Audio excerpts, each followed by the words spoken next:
El siglo XIX, no fue solo una época de cambio. Fue literalmente un terremoto que lo puso todo patas arriba. Pensemos en ello, la economía, la sociedad, la ciencia, todo. Se estaba transformando a una velocidad de vértigo. Y claro, en medio de todo ese caos hacía falta algo. Una necesidad urgentísima. Encontrar nuevos planos, nuevas guías para construir el futuro que se venía encima.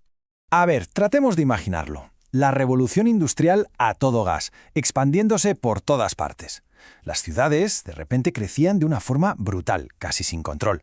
Y para colmo, la ciencia empezaba a dar explicaciones que chocaban de frente con miles de años de tradición. Era un momento de caos, sí, desde luego, pero a la vez había una confianza casi ciega en la idea de progreso. Es que el vértigo debía de ser tremendo. Pensemos que en unas pocas décadas el mundo pasó de ser rural, de campos, a ser un mundo de fábricas, de la noche a la mañana casi. Y con ello, claro, nacieron nuevas clases sociales que además estaban enfrentadas. La burguesía por un lado, el proletariado por otro. Y si todo eso no fuera suficiente, ¡boom!, llega Darwin con el origen de las especies y nos obliga a replantearnos la pregunta más básica de todas. Oye, ¿quiénes somos en realidad? Así que esa era la gran pregunta que flotaba en el aire. Con todo lo antiguo cayéndose a pedazos, ¿cómo se construye algo nuevo y mejor? Pues bien, los pensadores de la época se remangaron y se pusieron a diseñar precisamente esos planos filosóficos. Pero ojo, esta vez no se basaban en especulaciones raras, no, se basaban en la razón, en la evidencia, en la utilidad práctica. Vale, entonces entramos de lleno en este contexto, un mundo que se está forjando de nuevo, literalmente. Y claro, este ambiente de cambio radical pues generó una demanda. La gente buscaba filosofías que fueran prácticas, que tuvieran una base científica. Se necesitaban ideas que sirvieran para algo, para organizar esa nueva sociedad industrial que estaban haciendo.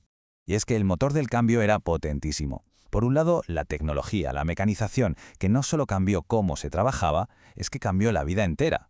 Luego, las nuevas clases sociales que trajeron consigo, como es lógico, un montón de tensiones. Y encima, la ciencia, que parecía tener respuesta para todo, lo que generó una fe brutal, casi ciega en la observación empírica. ¿El resultado de todo este cóctel? Pues un rechazo frontal a las viejas ideas, a la metafísica. Hacían falta herramientas para el aquí y el ahora, algo práctico. Pues bien, de todo este caldo de cultivo, de toda esta efervescencia, surgieron dos grandes respuestas, dos planos filosóficos. Y lo interesante es que aunque ambas partían de una base empírica, científica, se enfocaban en problemas muy distintos. Y aquí, en esta tabla, se ve la diferencia a la perfección. Son dos visiones para este nuevo mundo moderno. Por un lado, tenemos el utilitarismo. Su pregunta clave era, vale, ¿qué acción concreta crea el mayor bien para la mayoría? Su campo de juego era la ética, la política. Y por otro lado, el positivismo, que, era muchísimo más ambicioso. Su pregunta era, ¿qué podemos saber con total certeza? Y su objetivo, nada menos que reorganizar toda la sociedad, todo el conocimiento, basándose en leyes científicas. Venga, vamos a meternos de lleno con el primer plano, el utilitarismo. La idea a primera vista parece súper sencilla, pero cuidado, porque tiene una potencia tremenda para guiar las decisiones, tanto a nivel personal, ético, como a nivel político. El principio es, como digo, casi una fórmula matemática. Una acción es correcta si y solo si promueve la mayor felicidad para el mayor número de personas. Y ojo, cuando hablaban de felicidad no se referían a algo abstracto, no, era algo muy concreto, conseguir el máximo placer posible y evitar al máximo el dolor.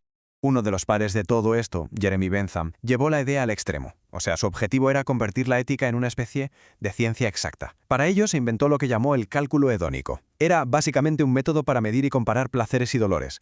¿Cuánto dura? ¿Qué intensidad tiene? ¿Es seguro que lo conseguiré? Como si fueran variables de una ecuación. Esto, la verdad, captura de maravilla el espíritu de la época. Esa obsesión por medirlo todo, por cuantificarlo, por optimizarlo, incluso la moral. Claro, aquí surge una pregunta clave.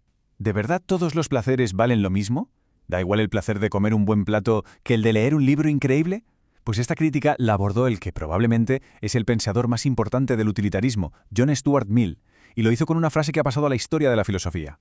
Lo que hizo Mill fue, en esencia, actualizar el sistema de Bentham. Dijo, un momento, la calidad del placer importa, y mucho. De hecho, importa más que la cantidad. Para él, los placeres intelectuales o morales, ya se sabe, leer, aprender, ayudar a los demás, son, por definición, superiores a los placeres meramente sensoriales o físicos. Así que la cosa no va solo de sumar placeres, sino de valorar qué placeres son mejores que otros.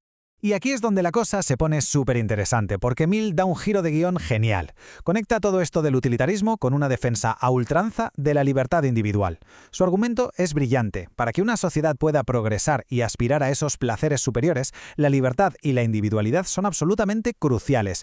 Y establece una regla de oro, el famoso principio del daño. La sociedad solo puede meterse en la libertad de una persona para evitar que haga daño a otras. Fin.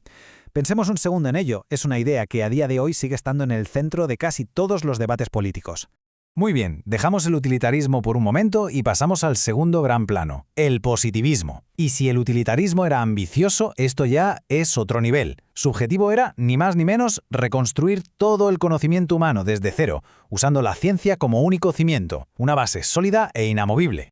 El positivismo, con Auguste Comte a la cabeza, fue una auténtica bomba, una revolución intelectual. Supuso un corte radical con todo lo anterior.